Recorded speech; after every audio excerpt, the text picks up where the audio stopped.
Allahumma salli ala sayyidina. Assalamu alaikum warahmatullahi wabarakatuh.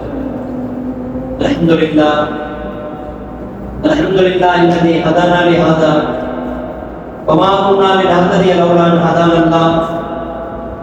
Wassalatu wassalamu ala man arsalahu bil huda وعلى آله الطيبين وصحابه الطاهرين أما بعد فقد قال الله تعالى في كلامه القديم الفرقان المجيد بعد أعوذ بالله من الشيطان الرجيم بفضل بسم الله الرحمن الرحيم وإن لكم في الأنعام لعبرة يسقيكم مما في بطونه من بين فرث ودم لبنا خالصا صائغا للشاربين صدق الله العلي العظيم.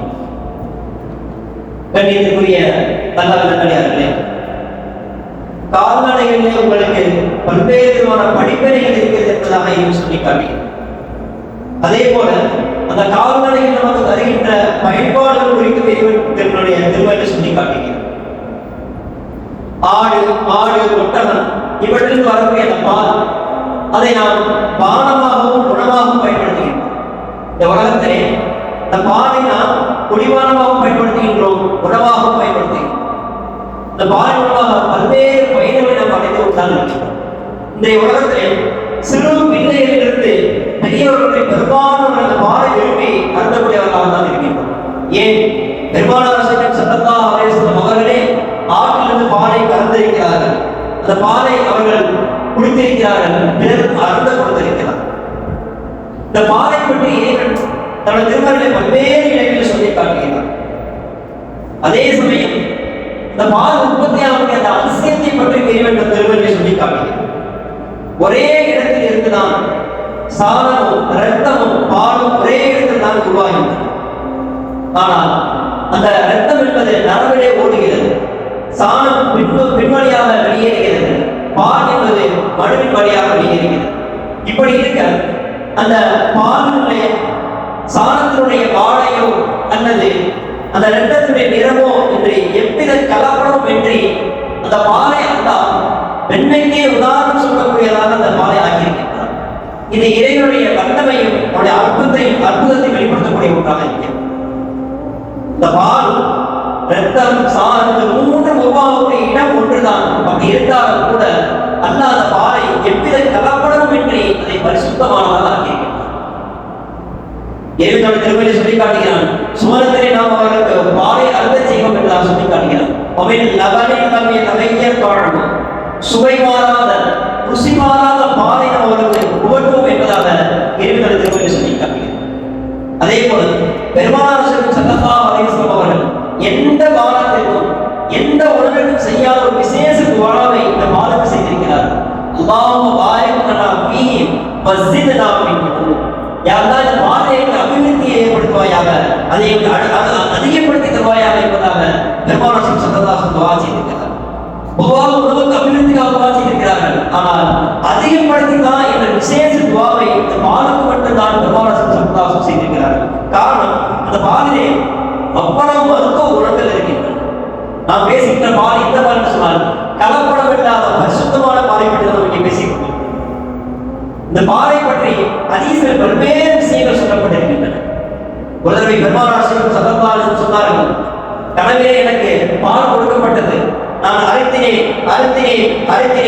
எந்த அளவுக்கு என்று சொன்னால் என்னுடைய வயிறு நிரம்பி என்னுடைய அவயங்கள் எல்லாம் வெளிவந்துள்ளோ என்கின்ற அளவுக்கு நான் அருந்தினேன். பின்பு அந்த பாலை நான் ஓய்வு சத்தாவுடைய அவர்களை கொடுத்து என்றார் சொன்னார்கள். இந்த ஹதீஸின் விளக்கம் என்னவென்று சொன்னால், நாம் கனவிலே பாலை அருந்துவது போலவோ அது பால் நமக்கு கொடுக்கப்படுவது போலவோ அனுமானம் என்று சொன்னால், அதன் மூலம் விளக்கம் என்னவென்று சொன்னால் கல்வி ஞானம் பெறுகிறோம் என்பதாக பெருமானார் ஸல்லல்லாஹு அலைஹி வஸல்லம் சொல்லி காட்டினார். அதே போல ஒரு தடவை பெருமானார் ஸல்லல்லாஹு அலைஹி வஸல்லம் அவர்களுக்கு ஒரு பாத்திரத்திலே பால் அருந்த கொடுக்கப்படுகிறது. அப்பொழுது பசியோடு இருந்த அபூ ஹுரைரா ரலியல்லாஹு அன்ஹு பிடித்துக் கொண்டார்கள். எப்படி பெருமானார் ஸல்லல்லாஹு அலைஹி வஸல்லம் முழுவதும் அருந்த மாட்டார்கள், அதன் மீதத்தை நமக்கு கொடுப்பார்கள் என்ற ஆவலோடு காத்திருந்தார்கள்.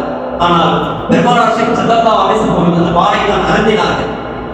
அதற்கு பின்பாக திண்ணை தோழர்களை அழைத்து வர சொன்னார். திண்ணை தோழர்கள் ஏதோ ஒருவர் இருவர், அது பெரிய ஒரு கூட்டம். அந்த திண்ணை தோழர்கள் எல்லாம் அழைத்து வர சொல்லி அவர்களுக்கு அருந்த கொடுத்தார்கள். ஒவ்வொரு மாதம் அருந்தினார்கள். இங்கே வந்த அத்தனை பேரும் அறிஞர் குறிப்பாக கடைசியாக அந்த பாலை பெருமானார் ஸல்லல்லாஹு அலைஹி வஸல்லம் கொடுத்தார்கள். நானும் அறிந்தினேன். நான் அறிந்துவிட்டு அந்த பாலை பார்க்கிறேன். பெருமானார் ஸல்லல்லாஹு அலைஹி வஸல்லம் எப்படி கொடுத்தார்களோ அதே அளவிலே அப்படியே இருந்தது என்பதாக சொல்லி காட்டினார்கள். இதெல்லாம் பெருமானார் ஸல்லல்லாஹு அலைஹி வஸல்லம் அற்புதங்களை அவருடைய முஅஜிசாக்களை வெளிப்படுத்தக்கூடிய செய்யும். அதே போல வரலாற்று ஒரு அதிசயமான ஒரு நிகழ்வு.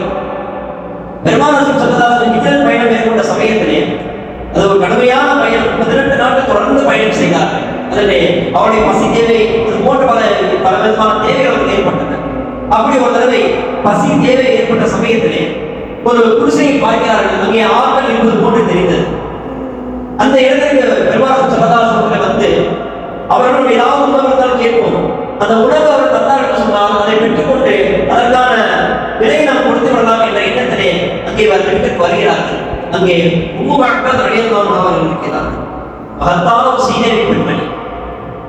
பெருமானார் ஸல்லல்லாஹு அலைஹி வஸல்லம் அவர்கள் கேட்கிறார்கள், நீங்கள் ஏதாவது உணவுக்கான தேவை என்று சொன்னால் அதை கொடுத்து உதவுங்கள், அதற்கான கிரையங்கள் கொடுத்துவீர்கள் என்று சொன்ன பொழுது உம்மு மஅபத் ரலியல்லாஹு அன்ஹா சொன்னார்கள், இல்லையே, என்னுடைய கணவர் இப்போதுதான் வைத்தியருக்காக சென்றிருக்கிறார். அவர் திரும்பி வந்தால் தான் எங்களுக்கான உணவு கிடைக்கும். எனவே இந்த உணவுக்கான தேவை எதுவும் இல்லை என்பதாக சுட்டி காட்டினார்கள். சரி என்று வெளியே வருகிறார்கள். வெளியே வருகிற சமயத்திலே ஒரு ஆடு ஒன்று ஓரமாக கட்டப்பட்டிருக்கிறது. அந்த ஆட்டை பார்த்த பெருமானார் ஸல்லல்லாஹு அலைஹி வஸல்லம் அவர்கள் உம்மு மஅபத் ரலியல்லாஹு அன்ஹா கேட்கிறார்கள், இந்த ஆட்டிலே நான் கொஞ்சம் பால் கறந்து வரட்டுமா என்பதாக. அப்ப உம்மு மஅபத் சொன்னார்கள், இல்லை, அது வற்றி விட்டது, அந்த ஆடு பால் கறக்காது என்பதாக சொன்னார். பரவாயில்லை, நீங்க அனுமதி கொடுத்தீர்கள் என்று சொன்னால் நான் நீங்க அனுமதி கொடுத்தால் நான் அதை கறந்து விடுகிறேன் என்று சொன்னார். அவருக்கு ஒரே ஆச்சரியம். ஒரு வித்தியாசமான ஒரு நிகழ்வாக இருக்கிறது. அது வற்றி விட்டது, பால் வராது என்று சொல்கிறேன், பரவாயில்லை கொடுத்து நான் கறக்கிறேன் என்று சொல்கிறாரே, ஒருவேளை பால் வந்து விடுமோ என்ற அந்த நிராசையிலே கொடுத்துதான் பார்ப்போமே என்று ஒரு பெரிய பாத்திரத்தை எடுத்து பெருமானார் கொடுக்கிறார். பெருமானார் ஸல்லல்லாஹு அலைஹி வஸல்லம் ஏவிட துஆ செய்துவிட்டு தன்னுடைய முபாரக்கான கையை கொண்டு அந்த ஆட்டுடைய அடியை விட்டு கறக்கிறார்கள். இந்த பாத்திரம் முழுவதும் பாலை நிரப்பி எடுக்கிறார்கள். அதை அபூபக்கர் சித்திக் ரலியல்லாஹு அன்ஹு கொடுக்கிறார்கள். அபூபக்கர் ரலியல்லாஹு அன்ஹு அவர் அறிந்துவிட்டு அவருடைய அடிமை அவருக்கு கொடுக்கிறார்கள். அவரும் அருந்துகிறார். பாலை வழியாக இந்த அப்துல்லாஹ்விற்கு கொடுக்கிறார்கள். அவரும் அருந்தினார். கடைசியாக பெருமானார் ஸல்லல்லாஹு அலைஹி வஸல்லம் அவர்கள் பாலை அருந்தினார். மீண்டும் இரண்டாவது முறையாக அந்த பாத்திரத்தை பாலை கலந்து அந்த பாத்திரம் முழுவதும் நிரப்பி அந்த பாத்திரத்தை எடுத்து உம்மு மஅபத் ரலியல்லாஹு அன்ஹா கொடுக்கிறார். அவருக்கு ஒரே ஆச்சரியம். ஒரு பக்கம் ஆச்சரியம், மறுபக்கம் சந்தோஷம், மகிழ்ச்சி. அவரால் அந்த குறிப்பை சொன்ன வார்த்தைகள் இல்லை. அவ்வளவு சந்தோஷப்பட்டார்கள். அந்த மகிழ்ச்சியோடு பெருமானத்தை பாலை வாங்கி வைக்கிறார். பெருமானார் மக்கள் சென்று விடுகிறார்.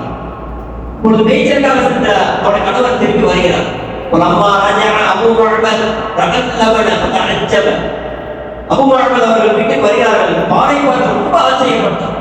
தன் மனைவியை கேட்கிறார்கள், இந்த பாலை எங்கிருந்தது, ஏன் இவ்வளவு பார்ப்பதாக கேட்க, அப்பொழுது உம்மு மஅபத் ரலியல்லாஹு அவர்கள் இந்த நடந்த நிகழ்வுகளை எல்லாம் சொல்லி காட்டினார். அப்படியா, அவர் யார், எப்படி இருந்தார் என்பதாக கேட்க, உம்மு மஅபத் ரலியல்லாஹு அவர்கள் பெருமானார் ஸல்லல்லாஹு அலைஹி வஸல்லம் அவ்வளவு துல்லியமாக அவ்வளவு நுட்பமாக வர்ணித்தார். பெருமானாரை பற்றி வர்ணிக்கக்கூடிய ஹதீஸ்களிலேயே உம்மு மஅபத் ரலியல்லாஹு அவர்கள் பெருமானாரை வர்ணித்த அந்த வர்ணனை என்பது தனி சிறப்பிருக்கிறது. ரஅய்து ரஜுலன் லாஹில் முதாஅத்தி அவுனஜல் வஜ்ஹி ஹுஸ்னல் ஹல்க். எந்த அளவுக்கு என்று சொன்னால் பெருமானார் ஸல்லல்லாஹு அலைஹி வஸல்லம் பூர்வ முடியிலிருந்து அவர் முகத்தை இருந்த கோடு வரைக்கும் அவ்வளவு துல்லியமாக நுட்பமாக பெருமானார் வர்ணித்தார். அவருடைய வர்ணனையை கேட்டால் அவருடைய கணவர் விளங்கிக் கொண்டார். வந்தவர் சாதாரண மனிதர் அல்ல. தன் மனைவியுடைய அந்த வர்ணனை கேட்டு சொன்னார்கள், ஆதா வந்தாய் ஷாஹிப் குரைஷ். வந்தவர் யார் என்று சொன்னால் நம்முடைய குரைஷ் போலதான் வந்திருக்கிறார். அல்லது அவர் எப்படிப்பட்டது என்று சொன்னால் நம்முடைய முன்னாள் வேலைகளில் சொல்லப்பட்டதே அப்படிப்பட்ட அந்த குரைஷ் போலதான் வந்திருக்கிறார் என்று சொல்லிவிட்டு சொன்னார்கள். அதற்கு நான் ஆசைப்பட்டேன், நான் ஷாஹிபஹு, எப்படியாவது அவரது தோழமை கொண்டு வேண்டும் ஆசைப்படுகிறேன். இறைவன் அதற்கான வழியை ஏற்படுத்திக் கொண்டார் என்று சொன்னால் நிச்சயம் அவரது தோழமை கொண்டு தான் சொல்லி காட்டினார்கள். வரலாறு சொல்லப்படுகிறது. பின்னால் காலத்திலே அபூ மஅபத் ரலியல்லாஹு அவர்களும் அவருடைய மனைவி உம்மு மஅபத் ரலியல்லாஹு அவர்களும் இஸ்லாத்தை தழுவினார்.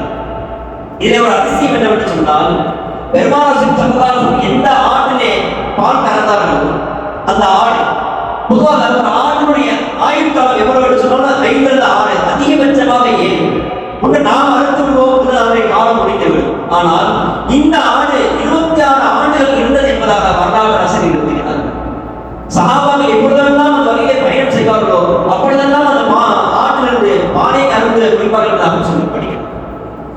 உண்டு. அவர்கள் இந்த பாத்திரத்தில் இந்த பாலை வாங்கினார்களோ அந்த பாத்திரத்தில் எப்போதும் பாலை மீத வைத்துக் கொண்டே இருப்பார்களாம். அதில் அபிவிருத்தி ஏற்பட்டுக் கொண்டே இருப்பதாக வரலாற்று ஆசிரியர் இருக்கிறார். இப்படியாக ஹதீஸ்களிலே இந்த பாலைப்பட பல்வேறு செய்திகள் பெருமானார் வாழ்க்கையை நடந்திருக்கிறது. பல்வேறு சில விஷயங்கள் சொல்லப்படுகிறது. இந்த உலகத்தில் நமக்கு இது போன்ற பால் நமக்கு வழங்கப்படுகிறது சொன்னால் அதை நாம் புறக்கணிக்க கூடாது, அதை மறுக்க கூடாது என்பதாலும் ஹதீஸில் சொல்லப்பட்டிருக்கிறது. இந்த உலகத்திலே இது போன்ற கலப்படமற்ற பரிசுத்தமான பாலை அருந்தக்கூடிய நசீபை இறைவன் தர முடியுமானாக. அதே போல சுத்தத்திலே இறைவன் சொன்னானே சுவை மாறாத ருசி மாறாத பாலை புகழ்வோம் என்பதாக சொன்னானே, அப்படிப்பட்ட பாலை அருந்தக்கூடிய நசீபை இறைவன் தர முடியுமானாக. அஸ்ஸலாமு அலைக்கும் வரஹ்மத்துல்லாஹி